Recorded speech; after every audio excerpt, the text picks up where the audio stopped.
Hey guys, and welcome to this week's episode of the Millennial Mum podcast. My name is Yasmin. If you're new here, welcome. And if you're a seasoned Millennial Mum podcast listener, welcome back. In this week's episode, I interview the beautiful, amazing Chloe Carter, who is the mum to a 6-month-old baby girl, Willow. We actually worked together in our previous network marketing company. And in this episode, she really shares her journey of how she has adapted to mum life, why she thinks network marketing is such an amazing career for mums, and just all-round mum chat, which we know you guys all love at this point. So sit back, enjoy, whether you're listening on YouTube, whether you're out on your daily walk. I really hope you enjoy this episode. Chloe, welcome to the Millennial Mum podcast. Thank you so much for arranging your family situation to allow this to happen on this Sunday morning. So, for anyone who doesn't know you, do you want to just give a brief introduction as to who you are? Yeah, so firstly, thank you for having me on here. Honestly, I listened to your first podcast when I was literally walking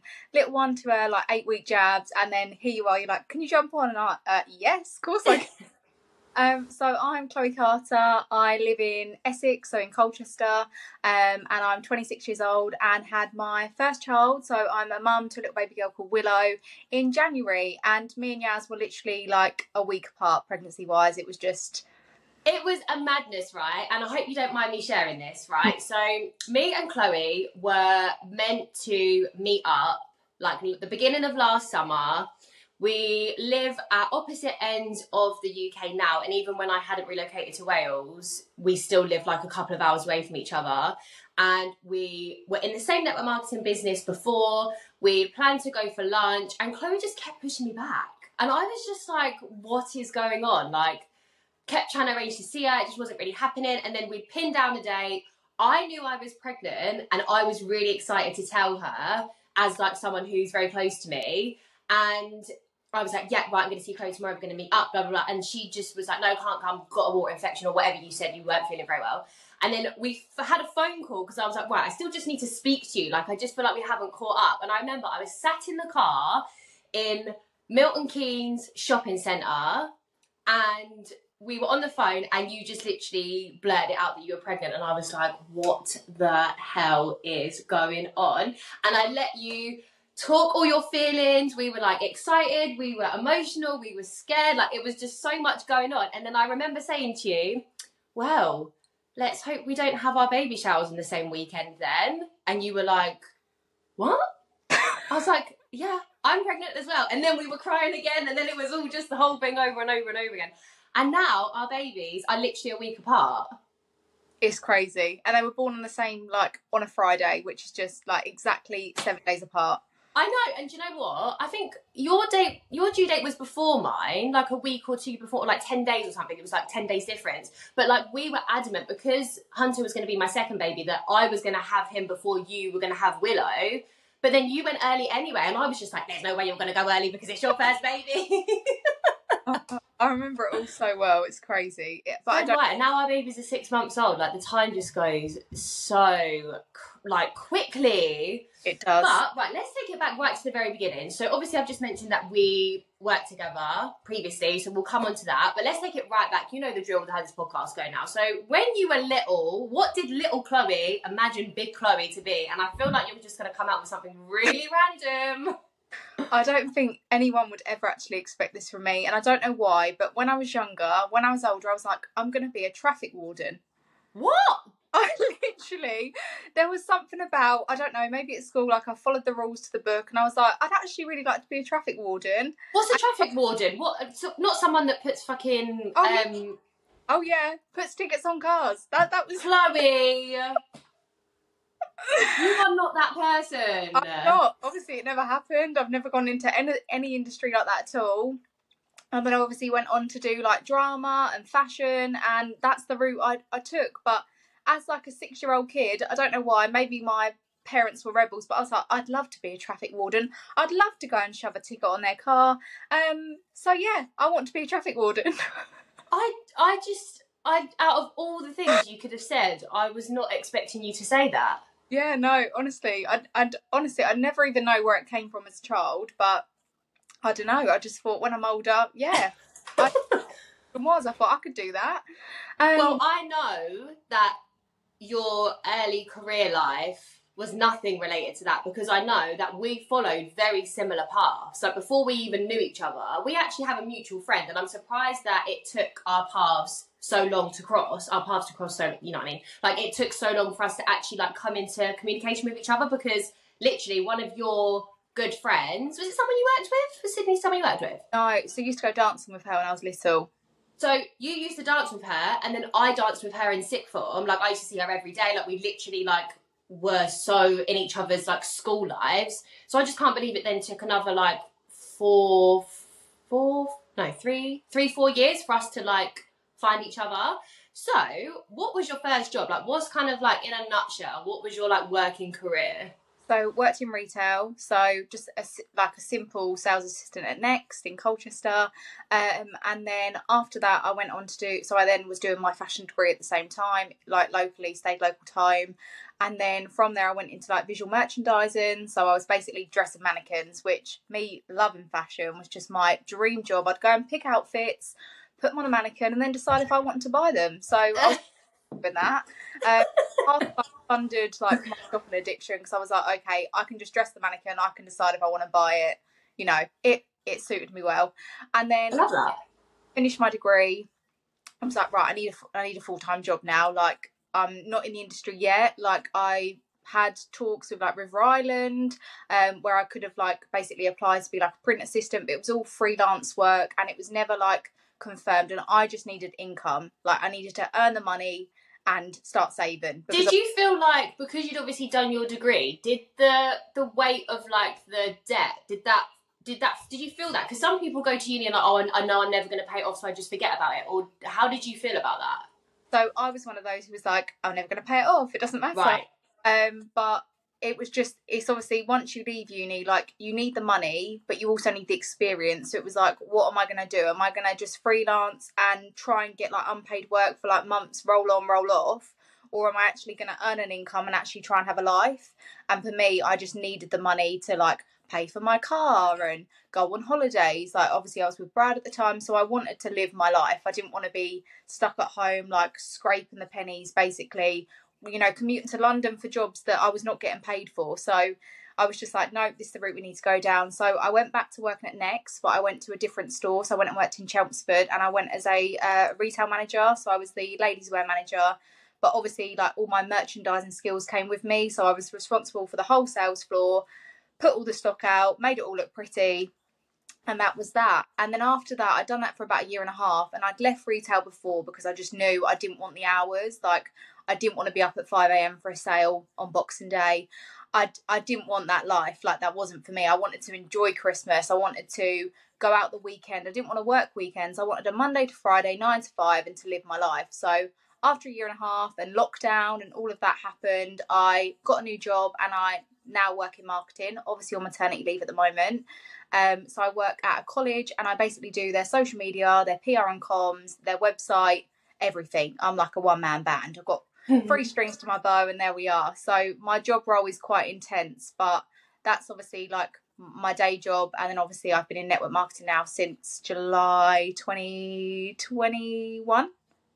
But your network marketing career, we'll call it, massively helped you when it came to getting your job, didn't it? Because I remember when you applied for it, because you were in something else and then you went into that one, didn't you? Yeah. And I remember like a conversation that we had, and you were saying like everything that you've done in your previous company, not the one that you're in now, but like everything that you were doing online with your social media and like how you actually show up and run your business that way was something that you were able to use on your CV and in the interview process, and was the thing that like put you head and shoulders above other people.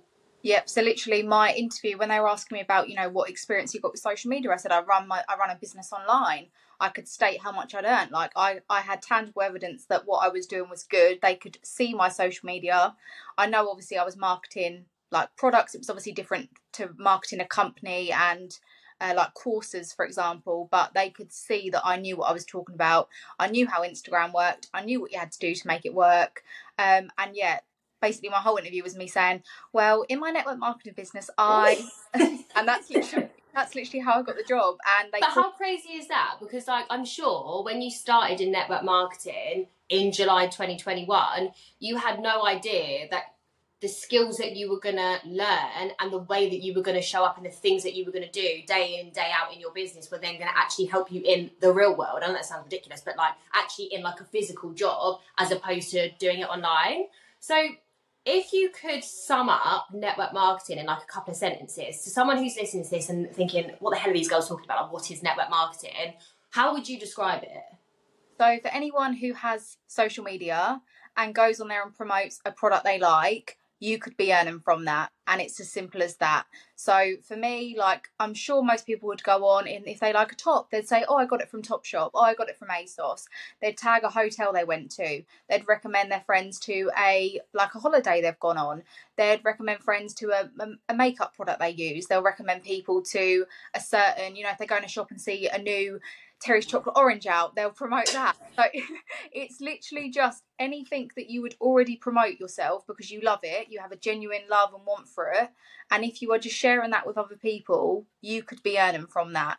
So it's like choosing a company with products that you are interested in and you like and you either use or whatever in your everyday life and then recommending those to other people and actually earning from it. Yeah, because there's no point promoting something and not benefiting from it. Like, you may as well earn something from it. If you're using it, go and earn from it. Yeah, exactly. I think it's such a amazing industry for so many different things, but like I love the fact that it literally helped you get the job that you're in now, and also you're obviously running things alongside each other.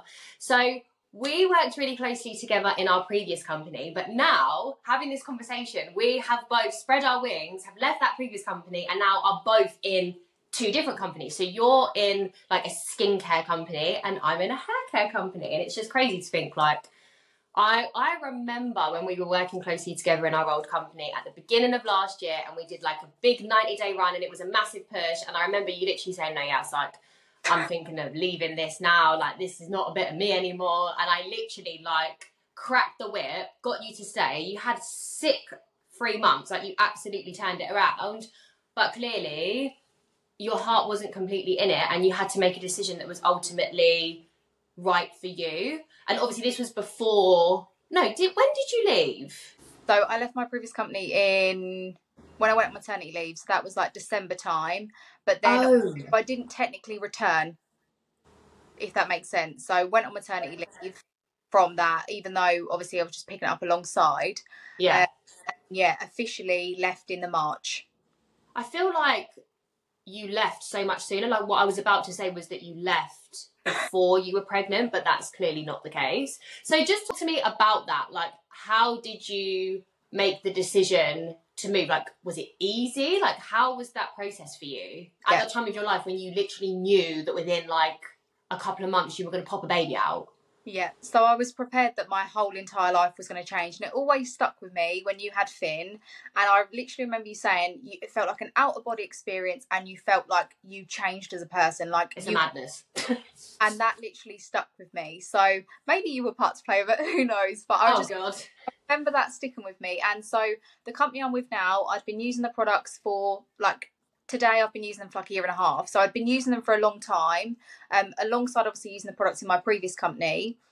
And I just loved them, like genuinely, wholeheartedly loved them. I would be recommending people to go and buy them and not benefiting from it at all. Because I was like, no, my heart's with this company. Like, I've joined them. Like, without joining my first company, I wouldn't be in my house now. Like, they genuinely funded my life to an extent. All those extra things I wanted, holidays, house, mortgage, like that funded that. And I remember having conversations with the person I joined with, because I was buying off her. Every time she showed up with a new product, so I need that. I was like, yeah, I need that. And I was just like, this is silly now. I've got so many products. And like, as you know, the previous year I already had thoughts about maybe knocking the old company on the head, because I'd kind of outgrown it at that stage. And once I had Willow, I was just like, if I have ever got an opportunity to start again, it is now. Like, once you've had a baby, you are a whole new person. And if I can't do it today, I'm never going to do it. And I was just like, this is me like closing the chapter on the old company and ready to kickstart the new, because I knew exactly what company I'd go with. I found out a bit of information while I was pregnant, because I was like, I need all the information so that once baby's here, I can decide what I want to do. And then clear as day that that's what I was going to do. Do you know what though? Like, you should be so proud of yourself for making that decision at the same time pretty much as you had Willow, because how many mums out there who may be listening to this episode or see you do your business on social media and think, oh my God, like I could never do that, I'm just like drowning in mum life. But it's exactly what you said, like there is never a right time to do anything. And I think sometimes if you feel a pull to do something, you have to just make it work, because you're never going to have peace and harmony in all areas of your life, and there's never going to be like a complete opening necessarily to start something like this, especially because often people start a network marketing business either around a 9-to-5 job or around kids, and as you know, being a mum is a full-time job, so it's like most people are fitting in a network marketing job into something. And I think that's like the misconception. A lot of people who are, say, watching from the sidelines and watching girls like us and mums like us do it, they think that we just have like a magic pot of time, like an extra 24 hours in our day that they don't have, that we must be doing all these amazing things. And actually it's like, no, we have the goal, we see the vision, we know where we're going with it, so we make the time, whether it be in small pockets of the day, or like you might send Brad out with Willow for a walk and spend an hour doing something, or I think, doesn't your mum have Willow sometimes? And like with me, like with Sam, we have like dedicated days in the week where I do my work and he is daddy for the whole day, and I am not mum, I am Yaz. Like I'll either sit in the office or I'll go out, and I'm not mummy, do you know what I mean? But like you have to like put those plans into place, otherwise fucking hell, like we could go a whole day with not working. It's not it's not easy, even though we make it look easy. I think that's like the misconception that happens, isn't it? 100%, yeah. Because don't get me wrong, some days I could happily lay on that sofa, and if Willow's napping, I could watch Netflix and I could binge watch everything. But when I go and return to work in January, am I going to think, oh, Chloe, well done for watching that series, like that was brilliant? Or am I going to think, well done for working and now not having to return to work? Like that is my situation. So I know that if I put the work in now, and I always say, like, when would you ever be given like a year off work? I know it's not off work at all, but a year to actually build the time around little one and actually make a better life. Like if in January I could say, here's my notice, thank you, I've won. Like I have won, I've done my job. But you know what, this is so exciting, because like you are putting that out there so much. Like you keep talking about it on your socials. I feel like everyone who follows you knows that like it is a non-negotiable that you are not going back to work when it comes to January, and you've almost like made yourself accountable by putting it out there. And even if it doesn't happen, it's fine, because you know that you're going to be close. You're going to be closer than if you hadn't done that. But like it's really exciting to watch this journey unfold, because as well, like I've been watching over the last few weeks. I don't know what has happened in your business in the last few weeks, but something has like changed, and all of a sudden your team is growing left, right and centre. The sales are happening left, right and centre. Like it's been really nice to see, especially because I know how hard you work. And like when I see you post stuff, I know, because we're in the same industry and we've obviously worked together, like I know how you work. So it's just been amazing to watch you like all of a sudden just like start thriving in this other company. Like it's wicked. And I have every faith that you are not going to be going back to work in January, which is just like mega exciting. So obviously, right, you started network marketing before you had Willow, and kind of like before kids were on your radar. Obviously, I know like kids were on your radar, but not necessarily like now, right now, like as in right now to have a 6-month-old right now. But has anything changed in your mindset or the way you approach network marketing from when you weren't a mum to when you are now a mum? Yeah, so my reason why I do stuff now is greater than ever before. So before, when I joined my first company, the goal was to buy a house. So I was so driven. Oh my God, I remember that. Yeah, I was like, I need the money to get, and within 5 months I'd done it. So I was literally like, I need the money to get my house. And it was as simple as that. So in the back of my mind, it was always like, yeah, I want this. But obviously that's quite like, not materialistic, but that was my goal. I was wanting an object, like I was wanting a house. But now to know that like, I don't want to go back to work because I don't want to miss Willow's first steps. I don't want to miss her walking. I don't want to miss her talking. Like the need for that is so greater. Like, that's actual like milestones that if I'm not present, I will miss it. And it is as simple as that. Like, to not have got my house, that's a different story. Like, I could have got around it, I could have, you know, rented, I could have done whatever, but to actually not be present, actually miss moments with Willow that will only happen once, you know. Yeah. Right now she could be crawling downstairs. I don't know. So do you know what I mean? Like, the milestones is like a greater need. Like, my drive to not want to go back to work now is at an all-time high because it is all for her. And like yourself, obviously a mum with 2 boys now, you want to give them the best life possible. Like, growing up, like my mum, like single mum, done all she could, don't get me wrong, but like, to know that if I can earn extra money and bring that in and make, you know, Brad's life easier, with him working in finances, and make Willow's life easier, like, I don't want her to ever want for anything. So the drive now is just sky high, and it's But you know what, also, like, she's going to see you work hard, and this is another thing that, like, I'd love your opinion and your take on this, right? Obviously, we work at home around our kids. Obviously, at the moment, Willow doesn't notice if you go on your phone. You are, like, see it on your socials all the time. Like, you spend so much time with her. It's so lovely. But, like, say, obviously, my eldest is 2.5 now. If I was to sit on my phone when he's awake and he's around me, he would be mum, mum, mum, if he's not playing. Like, if he's not distracted, or he's not watching something, or he's not doing something, like playing outside, and I would be on my phone, he might even come and take my phone off me. Oh my God, the first time that happens, it's literally like, makes you feel sick, like, oh shit, like, I've not actually just been in the room. But like, yes, there's that feeling, and feeling like, yes, you need to be present. But then on the flip side, it's like, would you rather be in an office and not with them all day, or be in the room with them or in the house with them, and maybe for half an hour you put something on the TV, or half an hour you get the water table out, or half an hour, like, you're doing something, or they're doing something, so that you can just sit on your phone for half an hour. It's like, yes, it's shit because you're not present, but actually you're present more often. And I think it's like another thing about some people, like, oh, well, I wouldn't want to sit on my phone around my kids. It's like, okay, well, what choice are you making then? You're making the choice to go back to the office 5 days a week, or you're making the choice to sit on your phone maximum maybe like 2 hours over a whole day, but get to be with your kid. What's your opinion on that? So for me, like, if I was to go back to my office job, so my office job was 8:30, my job wouldn't be 8:30. I'd be up at 6, getting Willow ready, dropping her to childcare. I'd be in the office. By the time I get home, it'd be 5:30. Then I'd be cooking dinner. I might see her for half hour if I'm lucky, and that might just be bath time. So if I was sat there on my phone in the room with Willow, I can pick that up when I need. So if I said to myself, right, I'm going to work on this for half hour now, if something happened and I needed to go, that's fine. Like, I can pick it up as and when. And if I'm in that room, if at any point she needed me, I am there. And the thing is, my child, 6 months old, loves my phone. Like, honestly, she'll send messages to people, doesn't even know what she's typing. She's sending messages for me. So if people get messages that don't make sense, it's my fault. Send voice notes, she'll film herself. So for me, like, that's going to be like integrating her into that. So for me, like, if Willow's 3 years old, I'm self-employed, I'm working at home, she can come and help me. She can come and help me do all that, because at the end of the day, take the load off me, won't it? But she can be there with me. And like you just said, it's the choice then is you work around her. Like, I'd be working around her. If I'm at an office and if I had to stay late at work, I've got no choice.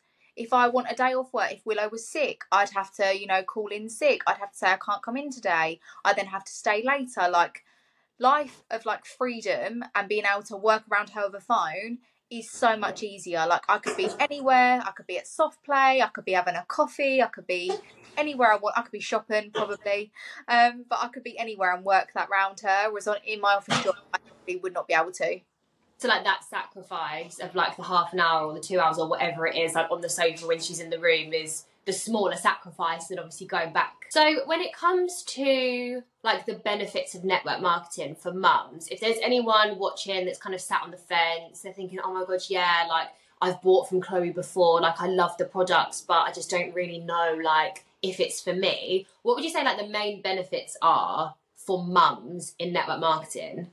So, like, for me, I work my business around Willow. So when Willow naps, mummy works, and it's as simple as that. So you know, the time you're spent there, you know, you're either sitting doing, you know, watching TV or you're building your business. So as a mum, you have got pockets of free time. I know it's not much, but you have got pockets, and it's using them wisely. So I spend, you know, Willow's naps doing the odd bit here and there, tidying the house and all the other stuff that comes with being a mum.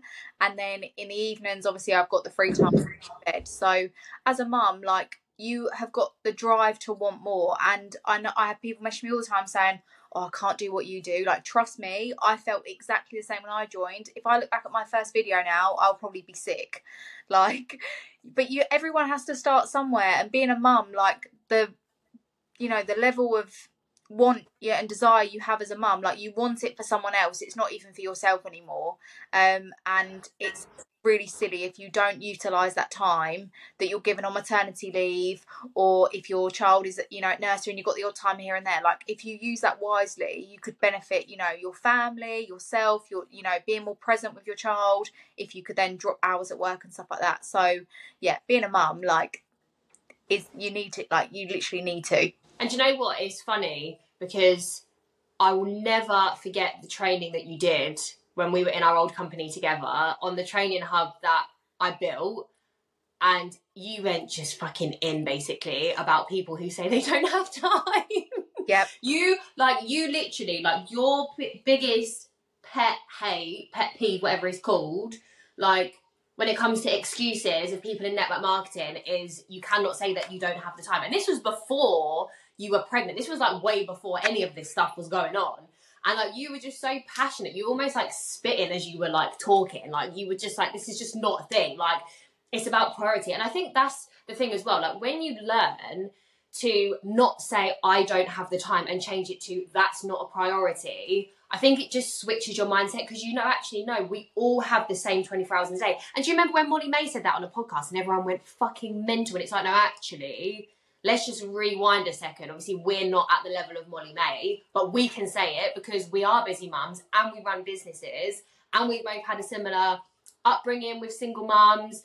Our love for our granddads as well, and like our retail management and just retail career, like, our paths have been so similar, just like tracking alongside each other. And then we've obviously, like, collided in network marketing, but, like, everyone has the same amount of time. It's just how you use it. And I love what you said about how, like, watching Netflix, like, watching that season, watching that episode, watching that extra one episode that's going to be an extra 45 minutes or an hour, that's not making you money. You can either sit and watch it and spend that hour making money, or you can sit soaking up something. And don't get me wrong, like, there's swings and roundabouts, and there's you need to find a balance, because us mums, yes, you do need to nap when your kid naps sometimes, and yes, you do need to have a favourite programme, so that when you are feeling a little bit stressed and overwhelmed, you can sit on the sofa and you can just zone out of everything. I actually did that last night. Me and Sam started watching Harry Potter. I've never watched Harry Potter before.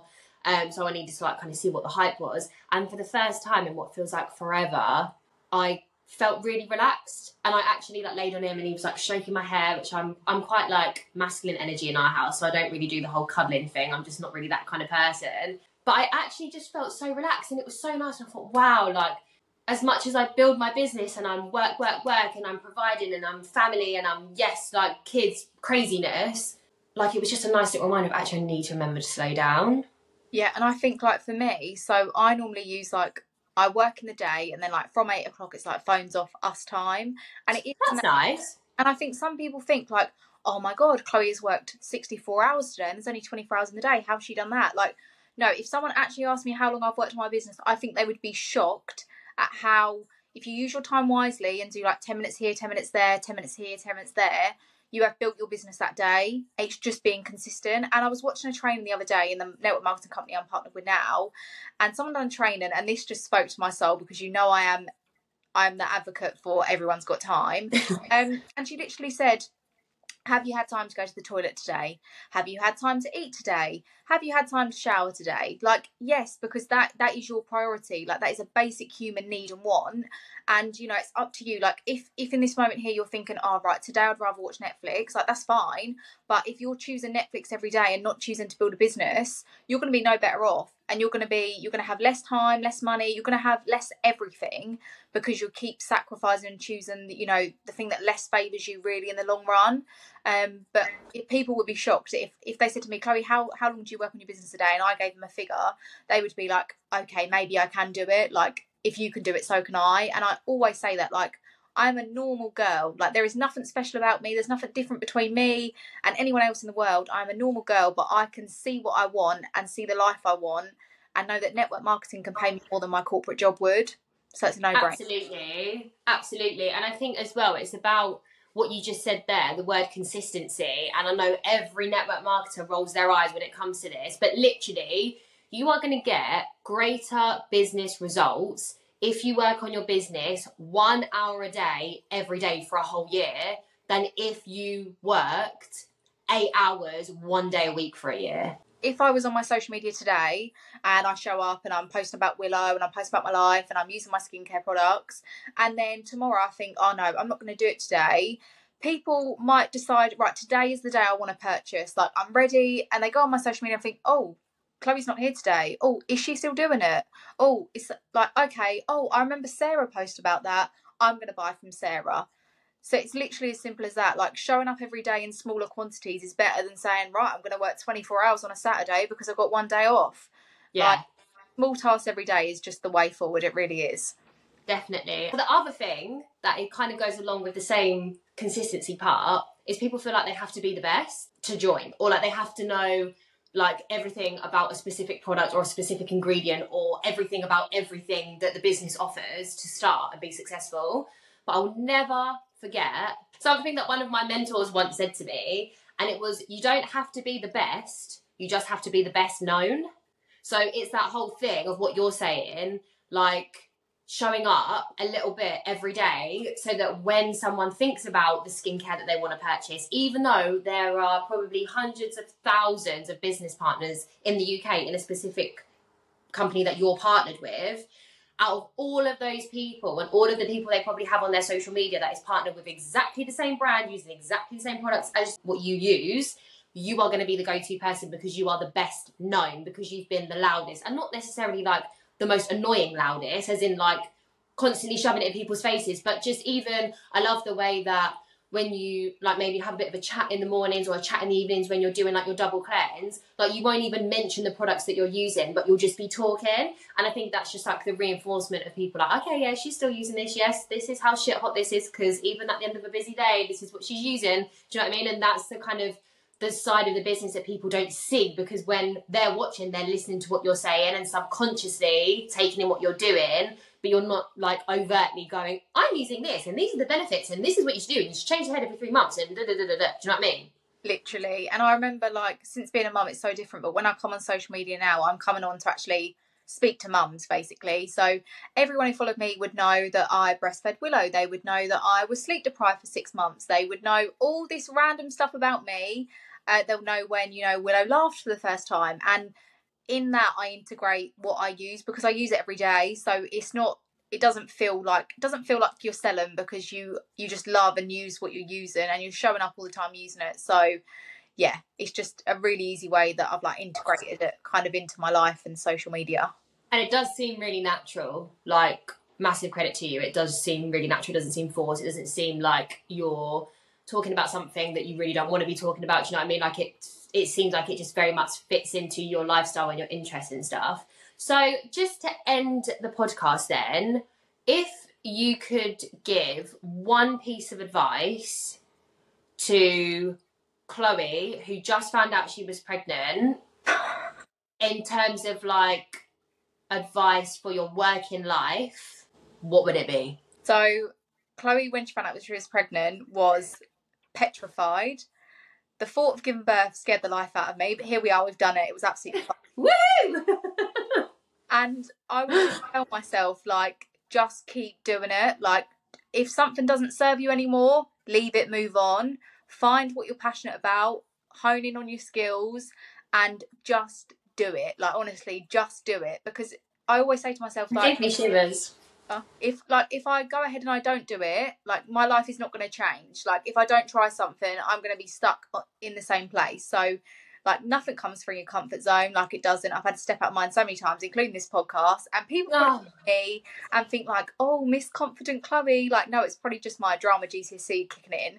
But every video, people probably think, oh my god, that's probably one take. No, I've probably done 10. I probably said the words wrong about 40 times, but like I've done it so long now, like practice makes perfect. Do you know what I mean? Like, and like I always say, I am a normal girl. There is nothing special about me. There's no difference between me and anyone listening or watching this. Like, and genuinely, if I could do it, anyone can, literally. That was amazing. Thank you so much. Thank you so much for taking the time out on your Sunday afternoon to have this conversation. You're so welcome. Thank you for having me, and thanks for having this podcast, because honestly, being a first-time mum, some of your podcasts, like the identity crisis, I felt it, like you literally spoke to my soul. So you, because I don't think you're thanked enough sometimes, so that's for you. Thank you, babes. Car, even though I know Chloe's story inside and out, our pregnancies ran literally side by side, our business journeys have run side by side, it's just so lovely hearing that all again.